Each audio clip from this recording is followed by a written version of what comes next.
With reaction on the recalling of the ambassador from Israel, I'm joined by the Deputy Secretary General of the ANC, Jessie Duarte.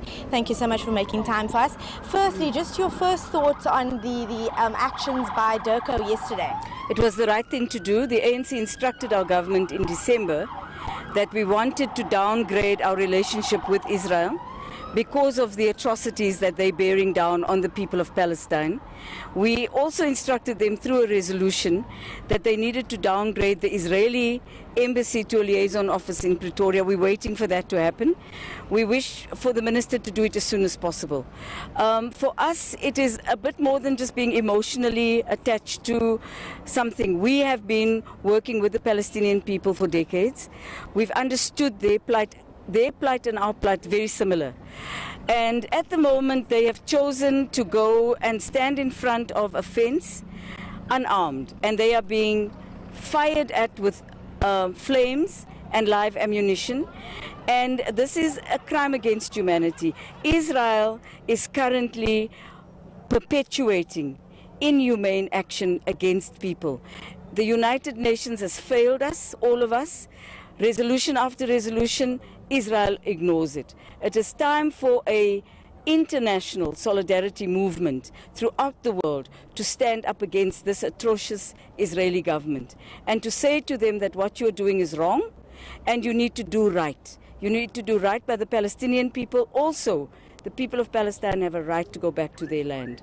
Like any other people, they have a right to self-determination. Like any other people, they have a right to voice their opinion about their own country, not to be killed because they exercise their right.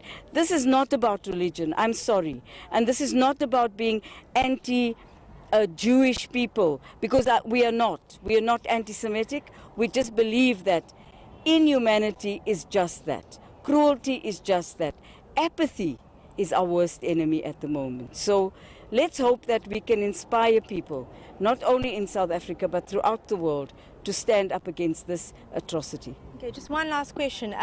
Minister Lindiwe Sisulu is saying that she made a plea to the US government and to asking them obviously to talk to Israel and to obviously reconsider. What are your thoughts on the US government's action in opening up that embassy there? Well, it's unprecedented for a country to declare a capital city in another territorial space. It's never happened except during the Roman Empire times. But let's just say that it's wrong.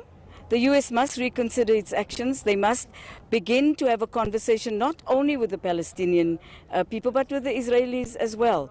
But we believe that we really want to make a call on President Macron, Prime Minister of the United Kingdom, and also President Merkel. Go to Gaza.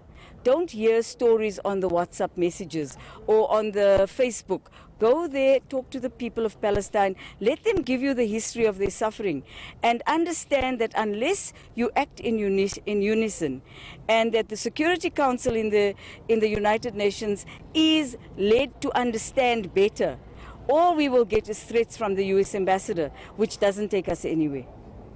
Thank you so much. That was the Deputy Secretary General of the ANC, Jessie Duarte. I'll be here on the ground in Cape Town bringing you the latest, speaking to marchers and obviously bringing you more reaction on the developments with regards to the recalling of the South African ambassador in Israel.